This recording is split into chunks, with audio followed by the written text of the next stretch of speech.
complicated inputs are the reason why fighting games are being held back from more widespread appeal.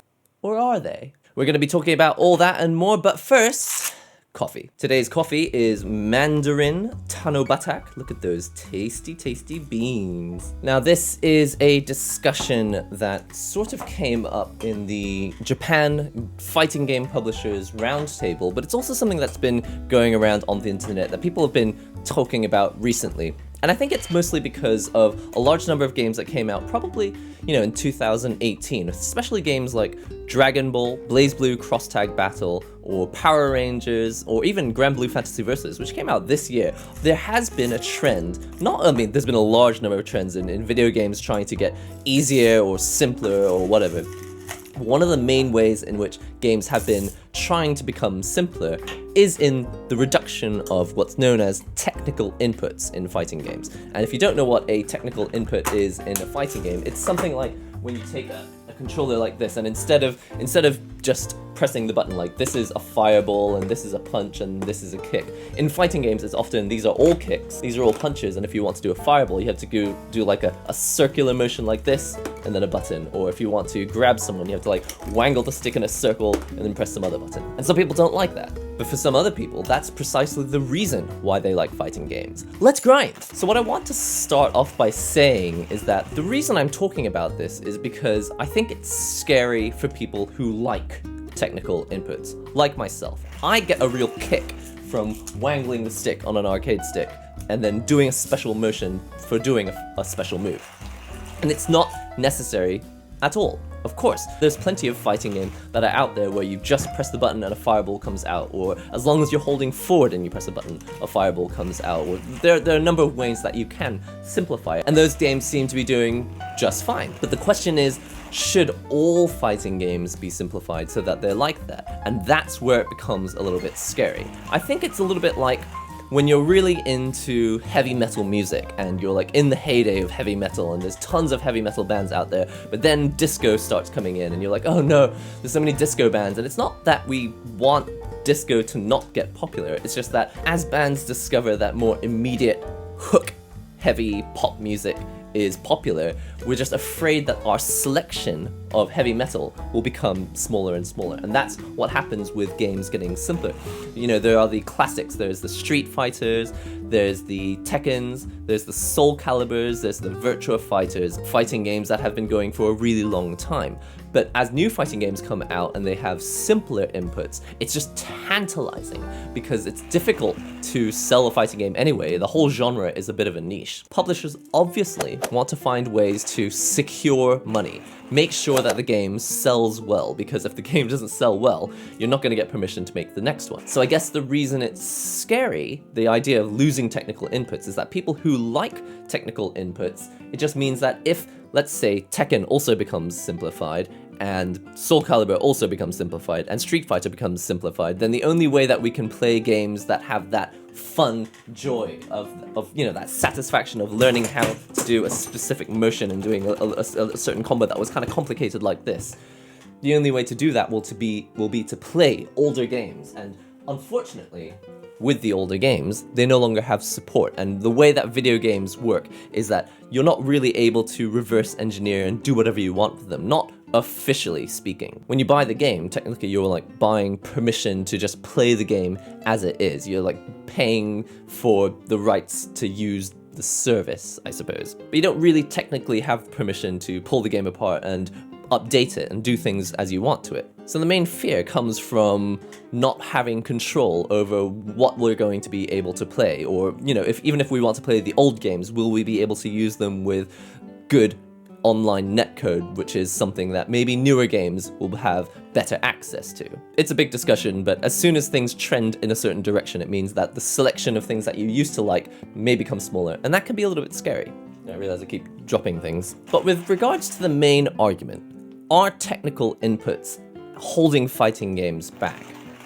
It's difficult to say. A number of people probably won't get into fighting games just because right from the get-go, they never figured out how to do a Hadouken. right? Well, they never figured out how to do the Z motion. I remember I've actually had friends that said to me, I never understood the Z motion, and how do I do that to do the dragon punch? It's just like I couldn't get past that, and so I never really got into fighting games. On the one hand, having technical inputs in a fighting game does prevent a certain group of people from playing the game.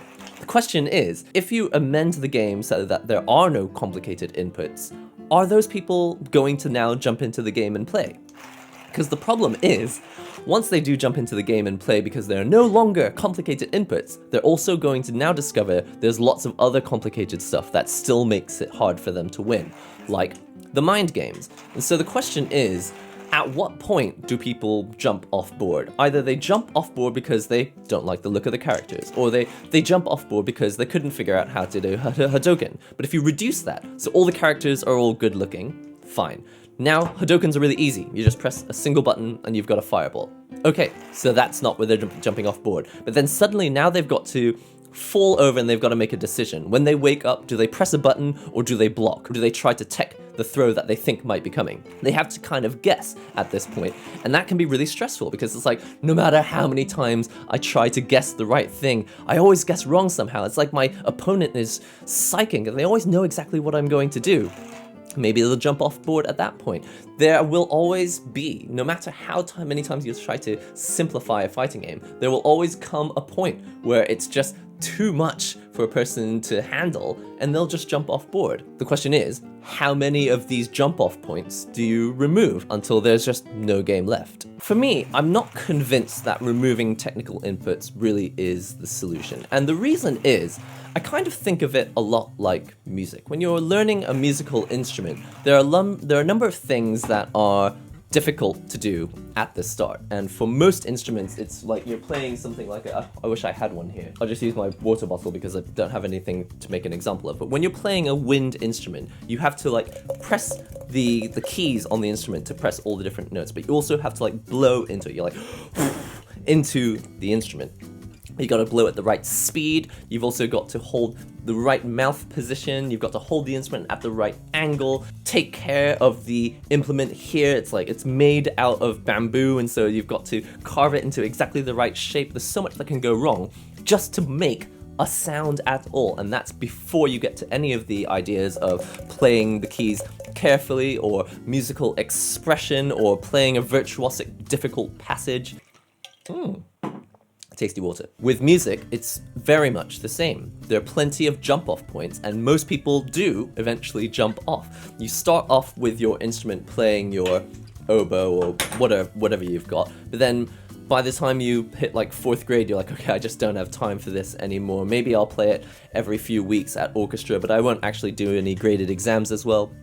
And then by the time you go to college, you're like, oh yeah, I remember I used to play the recorder when I was in school, but I haven't touched music since. That's a large majority of people. But other people will play the oboe. They'll be like, okay, this is difficult, but if I can just get it, then I can be like my idol who also plays the oboe, who's really good and had that Mozart concerto, and they played it with an orchestra, and I want to play with an orchestra as well. And those people become particularly driven to learn how to blow into the instrument, take care of their reed, play the keys, musical expression, all of those levels, and they never jump off until the point that they actually do all the exams, and eventually they're doing concerts with orchestras and getting paid small amounts of money to do so, but they're getting the fame and the recognition and the satisfaction of having gone through something that they know is difficult that most people will probably never do. A lot of people are just like, you just need to practice this more, or you need to try that more often, and I don't just see it, directed at me, but I see it directed at other people all the time, people in the chat of other people's streams and saying like, oh, why don't you just go into training mode and practice this? And I think a lot of people get wound up in the whole world of fighting games that they forget that on a very basic level, this is actually quite difficult stuff. Most people will never know how to throw a Hadouken. If you bring an arcade stick to, I don't know, your next birthday party and ask how many people can throw a Hadouken with Ryu, guaranteed like 90% of the people at the party will be like, I don't know, I don't play fighting games. What we're doing is not a basic skill that everyone can do. This is quite a niche category of skills, and it's easy to harass people for not practicing correctly and doing everything perfectly because, they've gone out there and they've put themselves out on stream. But the truth is, it's still quite a difficult task, and being able to do anything at all, I think even being able to just throw a simple fireball, that's a small achievement in itself, and that's actually one of the main reasons why I really like technical inputs, is because even though it eventually becomes trivial, it is still a small achievement. And so even if you do the combo at the wrong time, like you didn't confirm whether the opponent actually got hit first, and so you did the combo and you left yourself completely wide open, sometimes you're still satisfied because you're like, yeah, but I did do the combo. I just wanted to see if I could do the execution. And so you have a small amount of satisfaction, even though you no longer won. You've just lost the round because you did the combo that you practiced, but at the completely wrong time. I think that the argument that if you just made the input method easier, that people would enjoy the game more, I think it's misleading, because you massively disregard how much satisfaction people are getting, not from winning, just from the pure joy of pressing the buttons on their controller and successfully executing this combo, even though it wasn't the right time to do it. And they didn't win, but they still got a lot of enjoyment from the game, from just pressing buttons. And for me, especially, I don't get all my joy from winning. Even though the whole esports movement would like you to believe that winning is really, really important, and that being on a team and succeeding and winning tournaments is like the main goal here, and it's like, as long as you understand the mental game, it doesn't really matter what controller you use. It's easy to lose sight of the fact that they're also video games, and they're fun because of the input method, and pressing buttons is quite joyful in and of itself. Anyway, the beans are done and I forgot to boil the water, so I'm gonna go and boil the water now.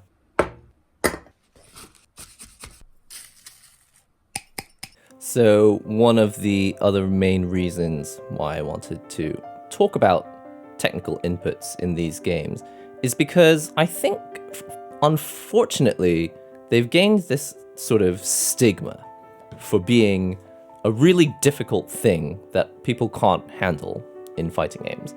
But when you talk to people who actually play fighting games, you find that this is not ever an issue after you've learned how to do it. A bit like riding a bike. Once you've learned how to pedal, you don't really ever think about it that much ever again.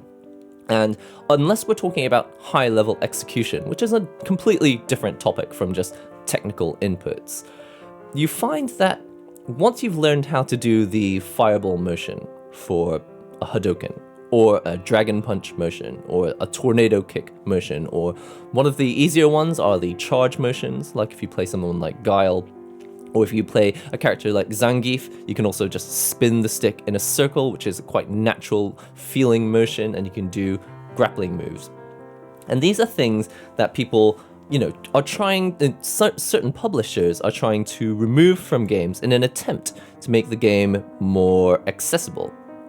But that is, for all the reasons that I mentioned at the start of the video, I feel like that's kind of not a wasted goal, but it's a pointless goal to aim for, because that in fact is one of the main reasons why people enjoy the fighting game, right? They get a certain amount of satisfaction every time they do a technical input. It's just, kinetically speaking, it's just a lot of fun to do. But the main reason why I think that you don't really need to get rid of them is also that once you've learned how to do it, it becomes trivial. Once you have learned how to do this basic skill, you can focus on all the other aspects of fighting games, which are plenty of fun as well. Now, I'm on the side that feels that fighting games are not purely the mental game. I know that there are some people who feel that fighting games need to be all about physical dexterity, and other people who feel like fighting games really, like the method of controller that you choose makes absolutely no difference, and it's all about the mental game anyway, so use whatever controller you want. And I'm actually kind of firmly in the middle. I feel that fighting games are quite firmly tied to their input methods. I'm not going to say that you have to use an arcade stick, or you have to use a pad, or you have to use a hitbox, but absolutely the game changes if you allow any control. And games were designed with certain controllers in mind. And so I feel that it's a lot like music. Once you learn how to blow into the oboe, then you can focus on all the other things, because the actual blowing into the instrument itself, even though you constantly have to maintain it and continue to be good at it, it becomes trivial. The main thing for me was when you're playing the trombone. It's not like an instrument that's digital where you just press a key. It's like, this is A, this is B, this is C, and those are all the notes. On a trombone, you have to kind of guess. It's like, position 1 is here, position 2 is somewhere here, position 3 is somewhere here. And then also, depending on which trombone you buy, the positions might change again, so you have to get used to your instrument. But it's not digital. You don't just choose to play note A, note B, note C. You kind of have to guess and get used to the specific spacing for each note. And you would think that most people would just give up on the trombone entirely. Like, let's just get rid of this instrument because it's too difficult. It's turning kids off music. They don't want to join orchestras. But that's not what happens at all. People who can get with it and understand that a lot of the joy of the trombone is understanding the difficulty of the input, going with it, and discovering all the possibilities and joyful, fun, slidey notes and slidey effects that you can get on a trombone that you can't get from other instruments, because doing a glissando on an instrument with digital keys is actually kind of impossible in some ways. Of course, depending on how you bend the way you blow into the instrument, you can also glissando on even things like a clarinet or trumpet as well. But that's a completely different discussion. All right, time for this Mandarin Tanobatak. I'm the Mandarin, and you'll never see me coming. Whoa, I made way too much. Technically, I've made like a little bit too much, but it's kind of just right when you think about the fact that it's just perfectly fit into the cup like this. Yeah. Let's see if I can drink this without spilling it now. Oh, it's hot. Tastes like sunflower seeds. I think the point that I want to make about inputs being trivial is that although we're trying to reduce the entry barrier for the number of people who just are quitters in general, they come up to fighting games, they see something like Hadouken, that looks difficult, and then they quit. If they're going to quit at the point that they see a technical input like the Hadouken, then what are the chances that a large number of these people are going to not quit when the going gets tough, when they've got to figure out the 50-50s or deal with meaties, or they're stuck in a corner, or they can't understand neutral, or they get anti-aired all the time? There's just so many other aspects of fighting games at which I think they're more likely to quit.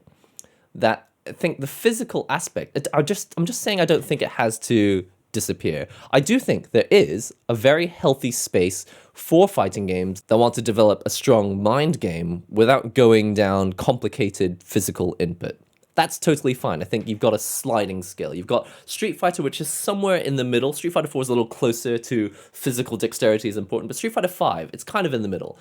Inputs are kind of easy, but they are still technical inputs. And so you're like 50% dealing with your technical inputs and 50% dealing with the mind game. But in a game with like Power Rangers, where there's actually a lot less of the technical inputs, there's no Hadouken motions or Dragon Punch motions, you just press forward and press a button and then a special move comes out. You're closer to the mind game being more important. And so there's less of the physical stuff going on here, but like a majority, like 80% of the game is mind game and 20% is physical dexterity.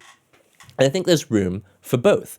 I guess the fear is that if the trend is that games seem to do better when we just get rid of technical inputs, you would be reading the data incorrectly, I think.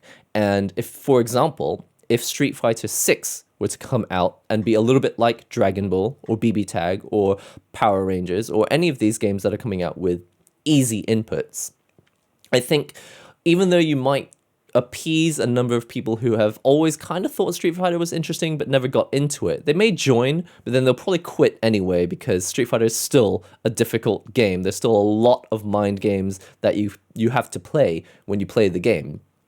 And I think the people who leave because they don't want to play a Street Fighter that doesn't have technical inputs, those are like your core fan base. And I think one thing that we've definitely seen in 2019, well, since 2017 really, 2017, 18, 19, and 2020, is that if you think that you can just create a new product in a franchise without somewhat taking care of the fans who helped build that franchise up to be what it became, then you're asking for a disaster to hit, because those are the people that are going to hold the next game up as well.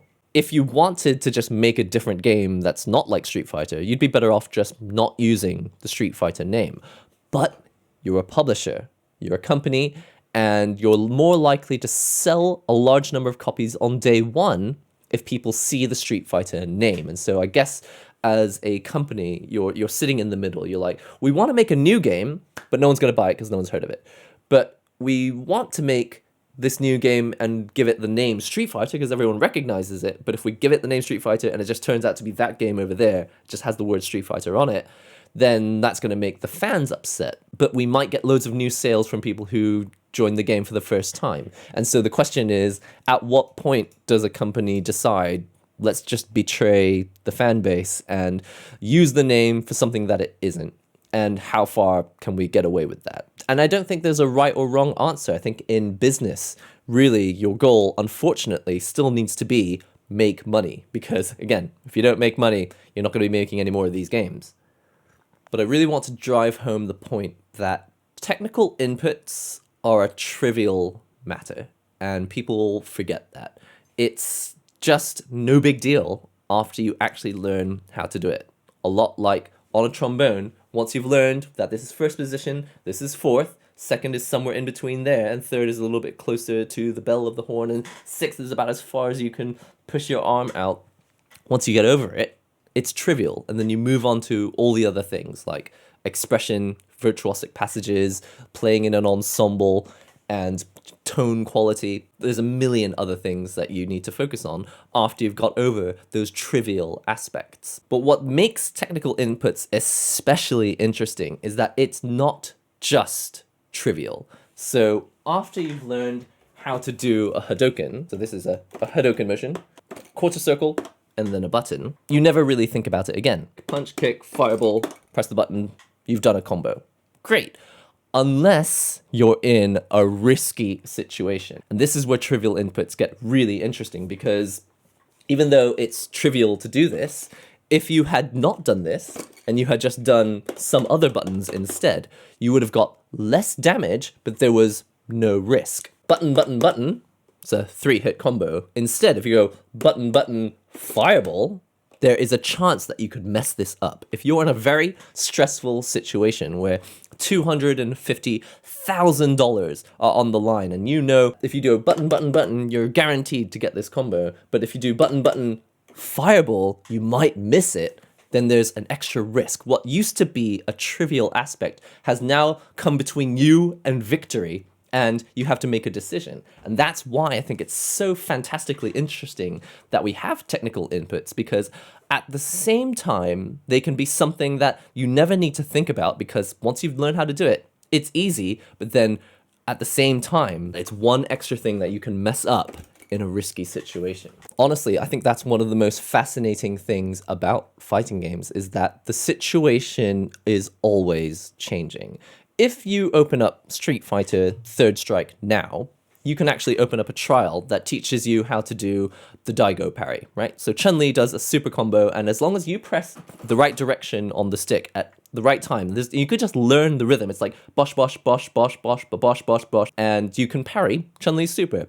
No big deal. Except that when Daigo did it in Moment 37, which is the famous video which has been viewed millions of times now, he did it in a stressful situation where it was risky, even though it's something he knows how to do, because maybe he's practiced parrying every super in the game at the arcades. Maybe he thought that was going to be a useful skill to have. Does he know if he's going to be able to pull it off right now? And because the timing, you can mess it up. And sometimes just if you've had too many coffees that day, if you're a little bit sleepy, your execution might not be quite there. And then that could lose you the round. And so you have to make these decisions. Do I do the combo that's harder and gets me more damage, or do the combo that's safer and gets me less damage? And at the start of the round, you just do the thing that's riskier because you've got loads of HP left. But then right at the end of the game, when you've got that one magic pixel of health left, it's like, okay, now I have no health and I want to do something risky. And that sliding way that fighting games change from being no risk at all to doing the exact same thing in a different situation, and now it's super risky. I really just find that super fascinating. Now, the truth is, this is a really stressful video to make, because no matter how long it is, I will never be able to talk about all the intricacies of technical inputs and execution in video games or fighting games in general. What's really burning at me right now is like, I know that I need to eventually end this video so I can go and do other things and edit the video as well. And I want to talk about it for hours and hours on end, but I just know that I cannot reach all of the points. And I think one of the important points that I wasn't able to touch on today is just the fact that also, technical inputs are a way of balancing these games. And there's an argument out there.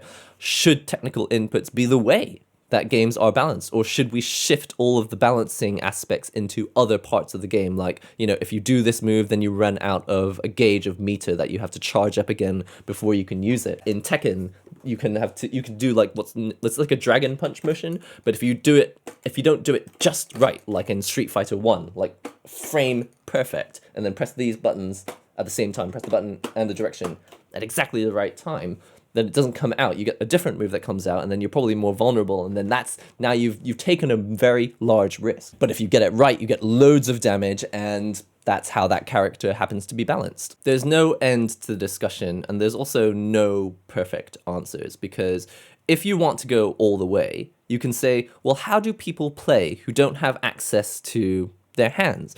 Shouldn't we make it so that fighting games are perfectly playable for people who don't even have the ability to play with their hands? And there are players who find ways to play fighting games without access to the traditional controls. So in a way, you could just get rid of inputs altogether and just have the game controlled by your brain. But that would be a different game, and we would be playing it differently. But it's also not wrong to want that, is it? A game that all of us can play?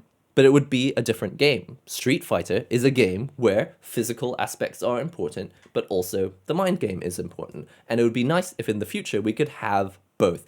Games where physical is important and the mind game is important, or games more like Power Rangers where physical's not so important, but the mind game is now more important. Or games closer to like the ones from the 90s, like Third Strike, where the physical aspect is still really, really difficult, but if you can get these combos, then you can do things that new players would probably never be able to defend against. Or combos like in King of Fighters 13, where people famously say that, you know, just doing the trials, their wrist is literally about to break off their arm because just that trial is so difficult. It's like being able to do this button and this button and then a fireball this way and then a fireball that way and then a spin the joystick in a circle and all doing it frame perfect 60 times per second. The computer is asking you for inputs and you've only got one 16 millisecond gap in which you can actually press the button. I find it all ferociously interesting. I think if I have any concluding thought on the matter, it's that technical inputs are a lot of fun, and we shouldn't forget that a lot of people probably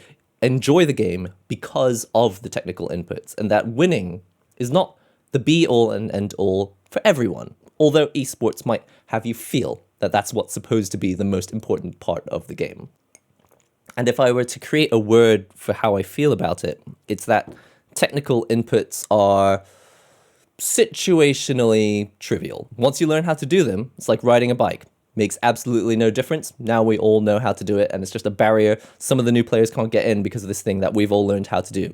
Ride a bike. But then at the right moment in the tournament setting, when you've got 1 pixel of health and you need to do this combo, and you could kill if you do the more difficult combo, but it would be safer to split it into 2 different combos, and so you do the one that has slightly easier inputs, and now what used to be a trivial matter has now become one of tantamount importance.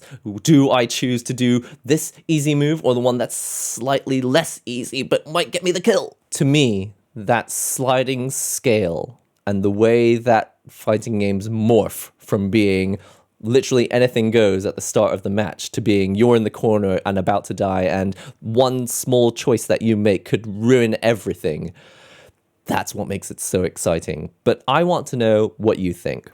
Do you think that technical inputs are unnecessary? And in fact, probably fighting games are all about just the mind games, and we should just forget about all of the physical aspects because that's just archaic hangover from the days of the arcades when there was only one input method because it was built into the machine? Or are you on the other side where you think that fighting games really should just decide what input method they have? They should always be on arcade stick, or we should just say this game is a hitbox fighting game. It should only be played on hitbox and it needs technical inputs. Or are you somewhere in the middle where you're like, technical inputs are okay, but we don't need them, so we don't have to have them. But at the same time, if game publishers want to put them in, that's okay too. Okay, that didn't really turn into a question. Let me rephrase the question.